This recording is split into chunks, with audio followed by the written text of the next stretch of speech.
Bipolar mood disorder എന്ന രോഗം ചികിത്സിച്ചാൽ പൂർണ്ണമായും ഭേദമാക്കാൻ പറ്റുന്ന രോഗങ്ങളിൽ ഒന്നാണ്. അപ്പം നമ്മളൊരു രോഗിക്ക് മരുന്ന് കൊടുത്തുകൊണ്ടിരിക്കുമ്പോൾ, അപ്പോൾ അത് മൾട്ടിപ്പിൾ എപ്പിസോഡ്സ് വന്നൊരു രോഗിക്ക് നമ്മൾ ലൈഫ് ലോങ് ആയിട്ട് പ്രൊഫിലാക്സിസ് പറയും.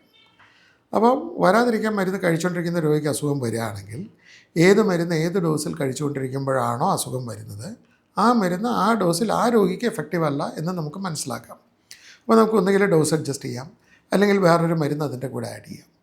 നേരത്തെ പറഞ്ഞിരുന്ന പോലെ, ഇതിനു മുമ്പ് പറഞ്ഞിരുന്ന പോലെ മൂഡ് സ്റ്റെബിലൈസേഴ്സ് ഉപയോഗിക്കാം. അതിൻ്റെ കൂടെ നമുക്ക് ആൻറ്റിസൈക്കോട്ടിക്സ് ഉപയോഗിക്കാം, അല്ലെങ്കിൽ ആൻറ്റിസൈക്കോട്ടിക്സ് മാത്രമായിട്ടും ഉപയോഗിക്കാം. അപ്പോൾ 1-2 പ്രാവശ്യം മരുന്ന് കഴിച്ചുകൊണ്ടിരിക്കുമ്പോൾ രോഗിക്ക് അസുഖം വരികയാണെങ്കിൽ, അതായത് റിലാപ്സ് വരികയാണെങ്കിൽ, അത് പൂർണ്ണമായിട്ടും ഒരു നഷ്ടമല്ല, അതൊരു കോംപ്ലിക്കേഷനുമല്ല. നമുക്കതിൽ നിന്ന് പേഷ്യൻറ്റിൻ്റെ റെസ്പോൺസ് പഠിക്കാനും ഭാവിയിലേക്ക് അത് കൂടുതൽ ഇഫക്റ്റീവായിട്ട് കൺട്രോൾ ചെയ്യാനും നമുക്കതൊരു പാഠമായിരിക്കും. ഓരോ രോഗിയും പല മരുന്നുകൾക്കായിരിക്കും റെസ്പോണ്ട് ചെയ്യുക. അതുപോലെ തന്നെ വളരെ പ്രധാനമായിട്ടുള്ളൊരു കാര്യമാണ് ട്രീറ്റ്മെൻറ്റ് എടുത്തില്ലെങ്കിലുള്ള ബുദ്ധിമുട്ട്.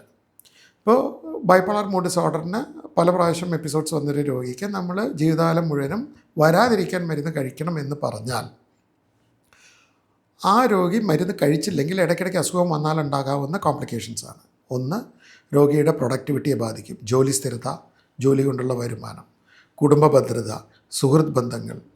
അതുപോലെ തന്നെ വേറൊരു കോംപ്ലിക്കേഷനാണ് ലഹരി ഉപയോഗിക്കാനുള്ളൊരു ടെൻഡൻസി. ഇതിനേക്കാളൊക്കെ മാരകമായിട്ടുള്ള ഒന്നാണ് ആത്മഹത്യാ പ്രവണത. യഥാസമയം ചികിത്സ ലഭിക്കാത്ത ബൈപ്പോളർ ഡിസോർഡർ പേഷ്യൻസിൽ ആത്മഹത്യാ പ്രവണത കൂടുതലായിരിക്കും, ആത്മഹത്യ ചെയ്യുന്നവരുടെ എണ്ണവും കൂടുതലായിരിക്കും. അപ്പോൾ നമുക്ക് പ്രിവെൻറ്റ് ചെയ്യാവുന്ന ഒരു കാര്യമാണ് റിലാപ്സും കോംപ്ലിക്കേഷൻസും.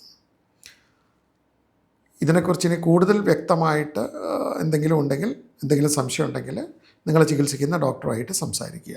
കാരണം ഓരോ രോഗിക്കും ഇതിനു മുമ്പത്തെ എപ്പിസോഡ്സിൻ്റെ സിവിയറിറ്റിയും, ഇതിനു മുമ്പ് ഏതൊക്കെ മരുന്നിനാണോ റെസ്പോണ്ട് ചെയ്തത്, റെസ്പോണ്ട് ചെയ്യാതിരുന്നത്, ഇതൊക്കെ ആസ്പദമാക്കിയിട്ടാവും മുന്നോട്ടുള്ള ചികിത്സ തീരുമാനിക്കുക.